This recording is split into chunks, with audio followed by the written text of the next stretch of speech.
Hi guys, welcome to Pavan hub. ఇంటి దొంగను ఈశ్వరుడైన గుర్తించలేడు అంటారు.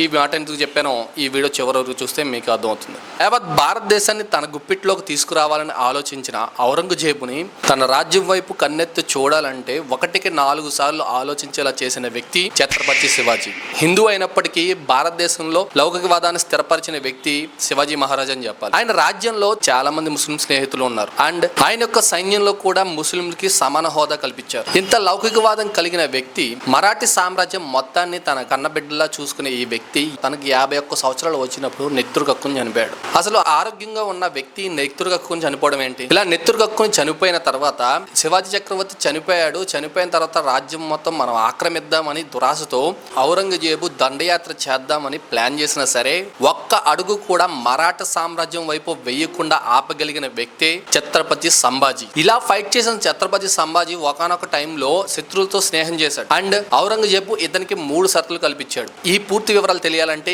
ఈ వీడియో పూర్తిగా చూస్తేనే మీకు తెలుస్తుంది. ఛత్రపతి సంభాజీ ఛత్రపతి శివాజీ యొక్క మొదటి భార్య యొక్క కొడుకు. ఛత్రపతి శివాజీకి మొత్తం 3 భార్యలు, సాయిబాయి, ససురాబాయి, పుతలాబాయి. సాయిబాయి యొక్క కొడుకే ఈ సంభాజీ. ఈయన తన 31వ సంవత్సరంలోనే మరణించాడు. ఈ సంభాజీ ఎంత తెలివైన ఎంత చురుకైన పిల్లవాడంటే కేవలం 13 సంవత్సరాల వయసు వచ్చినప్పటికే 13 రకాల భాషలను నేర్చుకుని అవలేలుగా మాట్లాడగలిగేవాడు. 14 సంవత్సరాల వయసు వచ్చినప్పటికీ సంస్కృతంలో 3 రకాల గ్రంథాలు రాశాడు. ఇంత తెలివైన పరాక్రమం కలిగిన వ్యక్తి సొంత మనుషుల వల్లే మరణం పొందాడంటే ఎంత బాధాకరంగా ఉంటుంది. ఒకసారి ఏమైందంటే మొఘల్ చక్రవర్తి అయిన ఔరంగజేబ్ స్నేహపూర్వకంగా తండ్రి కొడుకుల్ని ఇద్దరిని భోజనానికి ఆహ్వానిస్తాడు, శివాజీ చక్రవర్తిని అండ్ సంభాజీని. వీళ్ళు స్నేహపూర్వకంగానే పిలిచారు కదా అని చెప్పి వాళ్ళ ఇంటికి భోజనానికి వెళ్తారు. ఆ భోజనానికి వచ్చిన శివాజీని సంభాజీని ఇద్దరిని పట్టుకుని జైల్లో పడేస్తారు. జైల్లో పడేసిన కొంతకాలానికి ఛత్రపతి శివాజీ యొక్క తెలివితేటలతో తండ్రి కొడుకులు ఇద్దరు ఆ జైలు నుంచి బయటపడతారు. బయటపడిన తర్వాత ఈ సంభాజీకి మొత్తం 6 అక్క చెల్లెలు, 1 తమ్ముడు. అయితే ఈ సంభాజీ మొదటి భార్య కొడుకు అయినప్పటికీ ఛత్రపతి శివాజీ రెండో భార్య ససురబాయి యొక్క కొడుకు రామ్జీ రాజ్యం పరిపాలించాలని చెప్పి ఆవిడికి చాలా కోరిక ఉండేది. ఆ కోరికతో ఆమె ఏం చేసేదంటే ఎప్పుడు ఛాన్స్ వచ్చినా సరే శివాజీ చక్రవర్తికి సంభాజీకి మధ్యన గొడవ పెట్టేలాగా చూసేది. ఎన్ని గొడవలు పెట్టినా సరే అవి నిలబడేవి కాదు. ఒకనొక సమయంలో ఫ్యామిలీ మొత్తానికి సంభాజీ మీద కోపం వచ్చే విధంగా ససురబాయి ఛత్రపతి శివాజీకి సంభాజీ మీద ఫిర్యాదు చేసింది. ఆ కోపానికి ఛత్రపతి శివాజీ కొడుక్కి శిక్ష వేస్తే ఆ శిక్ష నుంచి తప్పించుకుని మొఘల్తో స్నేహం చేశాడు ఈ సంభాజీ. మొఘళ్ళు మిత్రులే అనుకున్నాడు. కానీ వాళ్ళు హిందువుల మీద చేసిన కుట్రలు భరించలేక వాళ్ళ దగ్గర నుంచి తిరిగి వచ్చి ఛత్రపతి శివాజీని క్షమించమని అడిగితే ఆయన మళ్ళీ తిరిగి రాజ్యంలో చేర్చుకోవడం జరుగుతుంది. అలా ఛత్రపతి శివాజీ అనారోగ్యం కారణంగా నెత్తురుగక్కుని చనిపోతే చనిపోయిన తదనంతరం ఈ సంభాజీ మహారాజ్ ఎవరైతే ఉన్నారో ఆయనకి రాజ్య పట్టాభిషేకం చేస్తారు. ఛత్రపతి శివాజీ యొక్క తల్లి జిజియాబాయి యొక్క చేతిలో పెరుగుతూ వచ్చాడు ఈ సంభాజీ. ఛత్రపతి శివాజీ మరణించాడు. ఇంకా మనకెవరు శత్రువులు లేరు అనుకుని ఔరంగజేబ్ మరాఠా సామ్రాజ్యం మీద యుద్ధం దండయాత్రకు వస్తే 4 లక్షల జంతువులు 2 లక్షల సైన్యంతో మరాఠా సామ్రాజ్యం మీద దండయాత్ర చేస్తే రాజ్యం దగ్గరికి వెళ్ళడానికి దాదాపుగా 5 నెలల సమయం పట్టింది. కేవలం 20,000 మంది మరాఠా సైన్యంతో సంభాజీ మహారాజ్ మొఘల్ యొక్క సైన్యాన్ని తిప్పికొట్టాడు. ఇలా 1 కాదు 2 కాదు ఏకంగా 4 సార్లు జరిగింది. అయితే ఔరంగజేబు సంభాజీ మహారాజుకు ఒక షరతు విధిస్తాడు.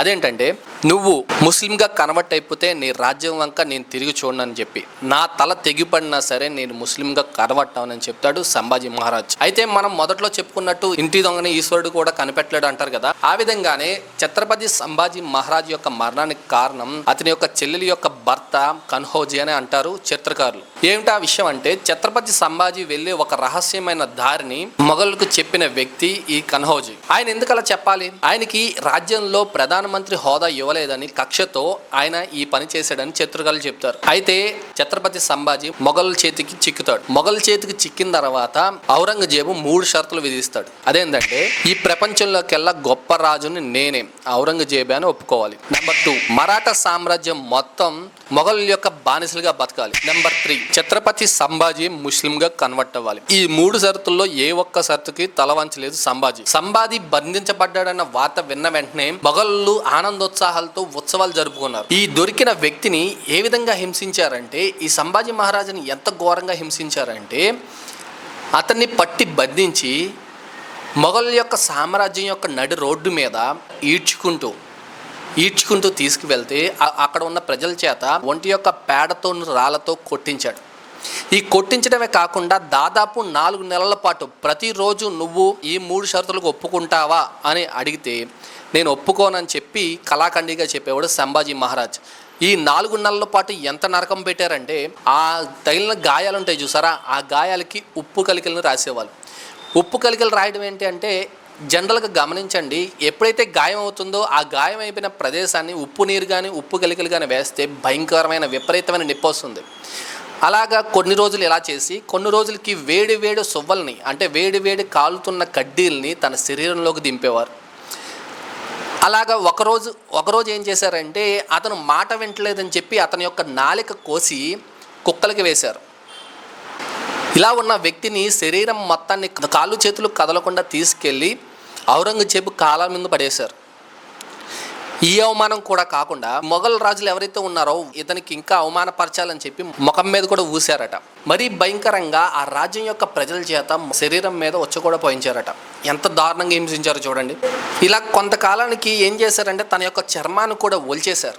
అతని యొక్క చర్మాన్ని కూడా చీల్చేసినా సరే ఆ 3 షరతులకు కూడా ఒప్పుకోకపోవడంతో ఒకరోజు భయంకరమైన కాలుతున్న సువ్వలతో కంట్లో పొడిచి కళ్ళు 2 పీకేశారు. అలాగా రోజుకొక శరీర భాగాన్ని కట్ చేసుకుంటూ రోజుకి గోల్డ్ పీకేయడం, వేళ్లను విరిచేయడం, రోజుకొక వేలు చెప్పిన 20 రోజుల పాటు 20 ఏళ్ళను పీకేయడం. అంటే ఆఖరికి ఇతను మన మాట వినేలా లేడని చెప్పి ఒక రోజున తలను నరికేసి ముక్కలుగా నరికి మరాఠా సామ్రాజ్యం వైపు విసిరేశారని చెప్పి చరిత్రకారులు చెప్తున్నారు. నరికి పడేసిన ముక్కల్ని ఆ సామ్రాజ్యం యొక్క ప్రజలు ముక్కలన్నిటినీ ఒక దగ్గర సేకరించి ముక్కలుగా కుట్టి ఆ శరీరాన్ని దహన సంస్కారాలు జరిపారని చెప్పి చరిత్రకారులు చెప్తున్నారు. గైస్, మీకు అర్థమై ఉంటుంది ఇంటి దొంగను ఈశ్వరుడైనా కనిపెట్టలేడని.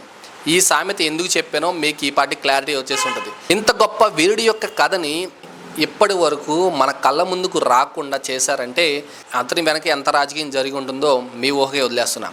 గైస్, ఈ కథ కనుక నచ్చినట్టయితే లైక్ చేయండి, షేర్ చేయండి, సబ్స్క్రైబ్ చేయడం మాత్రం మర్చిపోకండి. And thanks for watching.